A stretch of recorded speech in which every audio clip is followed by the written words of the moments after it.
Olá, olá, garotada do oitavo ano, Escola Mestre Jesus. Aqui é o professor Newton de História e vamos lá para mais uma aula, tá? Galerinha, estamos no capítulo 15 já, tá? Do módulo 4.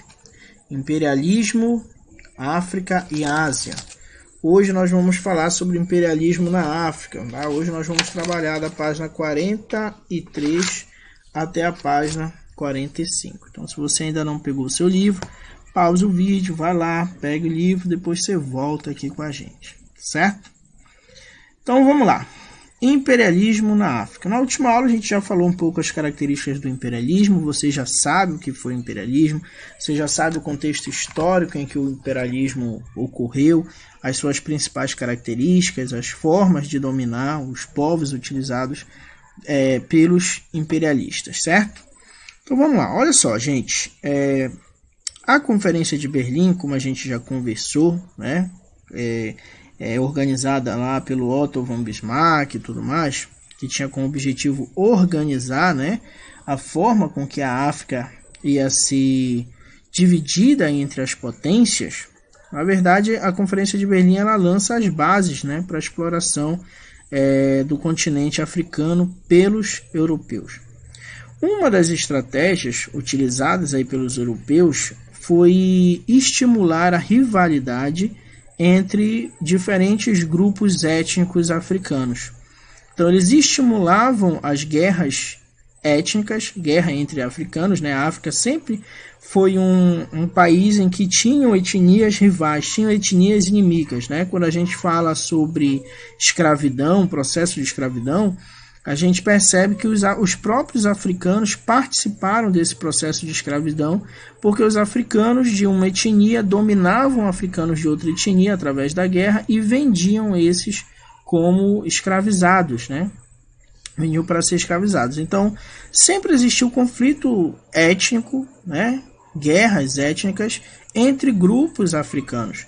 Os europeus, percebendo esses conflitos, vão utilizar como uma estratégia, né? Eles estimulam essas guerras étnicas e assim eles conseguem, né? A partir desses conflitos, eles vão enfraquecendo as etnias e as etnias enfraquecidas, o processo de dominação se torna mais fácil para os europeus, certo? Antes dos europeus começarem esse processo de colonização da África, gente, a África, boa parte da África, né, estava organizada, né, economicamente na agricultura familiar de subsistência. O que é agricultura familiar de subsistência? Significa que as famílias produziam o alimento necessário para a sua própria sobrevivência, certo? Era assim que as coisas estavam organizadas na África. Depois que os países europeus começaram a dominar a África, esse sistema vai mudar. Por quê? Porque os países europeus eles vão dominar o território através da força, né? Através de ações militares. E não é só militares que vão para a África. Vão também exploradores, vão investidores, pessoas que querem ver o que é que aquele território tem de bom, tem de riqueza que possa ser explorado, que possa gerar riquezas. Então, eles vão entrar na África em busca de enriquecimento. Então, a produção africana, que era de autossuficiência, como a gente falou, né, produção para sobrevivência, para atender a necessidade do consumo ali da população nativa, vai passar a servir os interesses dos colonizadores. Então, a maior parte das terras que antes eram cultivadas pelas famílias africanas vão ser tomadas dos africanos. Vão ser entregues, vão ser compradas pelos investidores europeus. E no lugar, os investidores europeus não vão produzir alimento para a população. Eles vão substituir aquela produção de subsistência que era feita antes, né, por gêneros que pudessem gerar riquezas. Pelo que a gente chama de monocultura agroexportadora. Ou seja, eles vão pegar várias terras que antes eram produzido alimento para a população nativa, vão transformar em uma grande propriedade que vai produzir um gênero. Esse gênero escolhido é um gênero voltado para exportação, para vender para outros países. Isso aconteceu no Brasil, tá, gente? O Brasil, lembra? Quando o Brasil se tornou colônia de Portugal, nós vivíamos uma monocultura exportadora. No caso, era de cana-de-açúcar e depois passou a ser do café. Então, um produto destinado à exportação, né? Alguns exemplos desses produtos: a gente tem o trigo, a gente tem o café e o próprio cacau. Então, os investidores europeus vão dominar aí amplas áreas, né? Áreas produtivas, as melhores terras, tá? Com o intuito aí de conseguir gerar riquezas. A ideia é de fazer a África se tornar uma grande geradora de riquezas, certo? Outro ponto também que um exemplo, né, na verdade, sobre essa dominação da exploração europeia na África foi a do Cecil Rhodes. Ele foi um empresário, tá, que vai fundar a Companhia Britânica da África do Sul, e ele vai se dedicar ao projeto imperialista. Ele vai se tornar um bilionário da época, e tudo pela exploração das riquezas naturais que ele fazia no continente africano, principalmente de diamantes, certo? Agora, gente, vamos falar sem dúvida de um dos que talvez seja o caso mais violento que ocorreu na África de dominação, que foi a presença belga no Congo, gente. Isso foi de uma barbaridade, sei lá, aterrorizante até. Se vocês pegarem o livro de vocês na página 45, tá? Vocês vão perceber isso. Tá, na página 45 de vocês está justamente essa imagem aqui, tá? Essa aqui já foi outra imagem que eu coloquei para vocês observarem. Então, olha só, gente. O Congo, ele fica na região central do continente africano, certo? Então, a experiência do Congo com o imperialismo, né, imperialismo belga, vai ser um pouco diferente das outras regiões. Na década de 1860, o rei da Bélgica, Leopoldo II, ele vai tentar colonizar Moçambique, o Congo e Senegal, tá? Só que o parlamento do país vai resistir a essa posição dele, né? O parlamento acreditava que essa investida para dominar o Congo, Senegal e Moçambique ia custar muito caro e não ia trazer um retorno financeiro bom. Então o rei queria essa intervenção, queria essa dominação da África, né, desses territórios, e já o parlamento belga não queria. Então a solução que o rei encontrou foi criar, tá, e patrocinar aí uma entidade beneficente, olha só, chamada Associação Internacional para Exploração e Civilização da África. Gente, muita atenção para esse nome, porque o que a gente vai conversar aqui, você vai ver que não tinha nada a ver com civilização. Pelo contrário, tá? Foram cometidos crimes aterrorizantes. Então, olha o nome de novo.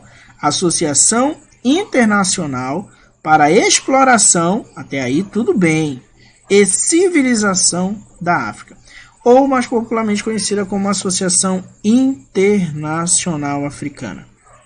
Então ele cria essa associação, né, com a ideia, seria uma entidade beneficente para dominar essa região. Tá? Então ele domina essa região não como um rei da Bélgica, e sim como um empresário que criou uma entidade beneficente, entendeu? A ideia é de que ele não representava a Bélgica, ele representava interesses particulares. Conseguiram entender a enrolação aí, né, desse Leopoldo II? Então, com o pretexto aí de estudar a região, de promover melhorias para a população, Leopoldo vai passar a dominar 30 milhões de pessoas no Congo, gente. Isso sem uma constituição, sem a supervisão da comunidade internacional, sem a supervisão do parlamento belga, porque era uma empreitada particular. Então o poder dele sobre essa região passou a ser ilimitado. Isso até 1908, onde ele vai explorar, tá? Ele vai explorar marfim, borracha e vai utilizar a mão de obra da população local. Agora que vem as coisas ruins, gente. Galerinha, era comum que os trabalhadores fossem punidos. E sabe qual era a punição? Eles tinham os seus membros decepados quando a aldeia que eles viviam não cumpria a cota exigida de produção que o Leopoldo estipulava. Então, Leopoldo estipulava uma cota de produção. Quando a aldeia não cumpria, não conseguia manter essa cota exigida, ele ia lá e cortava os membros das pessoas, os pés, as mãos. Essas pessoas, elas eram tratadas com extrema violência. Viviam aí em condições muitas vezes semelhantes e até piores do que a própria escravidão. Por isso que eu falei para vocês prestarem atenção no nome, que levava a ideia de civilização. Será que isso é levar civilização para um povo, gente? Punir cortando os seus membros? Isso é uma entidade beneficente? Então você vai percebendo que tudo girava em torno de apropriação de riqueza, de controle de riqueza. Vamos estudar a região, vamos promover melhorias para a população. E é essa melhoria para a população? Então a gente vai percebendo que nesse contexto, nesse exemplo, a gente compreende os africanos como muito mais civilizados do que esse rei belga. Então você entende que essa ideia de levar a civilização, tudo não passou de um pretexto.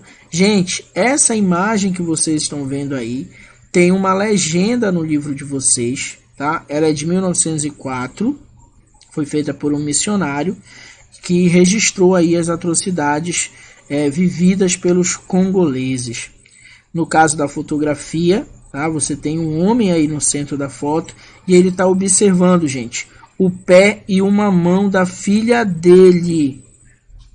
Ela e a mãe foram mutiladas porque a sua aldeia não cumpriu a cota exigida de produção da borracha. Então olha o sofrimento desse camarada de ver ali, ó, a mão e um pé da filha. Que atrocidade, né, queridos? Tempos depois, né, por muitos anos, aí os funcionários e os religiosos europeus eles foram impedidos de falar sobre as atrocidades cometidas pelo governo do Leopoldo II. Só que quando essas denúncias vão se tornar públicas, tá? Essas denúncias aí da escravização dos nativos, do monopólio do comércio, de todo esse mal, né, das mutilações e tudo mais, diversos países da Europa, inclusive os Estados Unidos, vão se posicionar contrários. Então, em 1908, o parlamento belga vai anexar o Congo às suas possessões. Tio, não entendi. Peraí, o senhor disse que o parlamento não queria. Sim, gente, não queria. Mas aí o rei foi lá e meio que, como se ele não fosse o rei de nada, interviu na região, sem levar o nome da Bélgica. Sim. E aí, quando descobriram todas as atrocidades que ele fez agora, o parlamento vai anexar o Congo. Sim, gente, é isso. Mas e o que é que vai acontecer de bom, gente? O rei não é o Leopoldo II? Sim, gente. Só que a partir do momento que o Congo vai ser inserido aí, a Bélgica, então vai existir um conjunto de leis. O Congo vai estar sobre as leis jurídicas de direitos e deveres da Bélgica. Inclusive a ideia de uma supervisão internacional sobre o Congo. Entendeu? Como o rei Leopoldo II criou aí, né, uma entidade beneficente e foi comandar a região, então a lei era ele que fazia. Como as entidades internacionais não faziam uma vistoria, né, não faziam uma supervisão, ele fazia o que ele queria. Agora não, agora aquele território passou a ser oficial da Bélgica e agora existiu uma constituição, existiam leis, existiam regras. Inclusive, eles estavam submetidos à supervisão internacional, certo? Economicamente, o Leopoldo não perde muita coisa, tá? Isso porque a maioria dos recursos naturais já haviam sido extraídos do Congo, então o Congo já estava praticamente esgotado naquele período. Então imagine, o Congo esgotado e ele querendo mais, senão ele mutilava as pessoas. Olha o desespero, né? O Congo passou a ser chamado de Congo belga, né? Ele foi anexado como colônia da Bélgica e ele existiu até a conquista da independência do país, isso em 1960. 60, 70, 80, 90, 2000, 2010, 2010, 70 anos atrás, quando ele passou a se chamar República Democrática do Congo, certo? Galerinha, espero que vocês tenham entendido, espero que vocês tenham gostado. Na próxima aula vamos falar sobre o imperialismo na Ásia. Fiquem com Deus e até a próxima aula.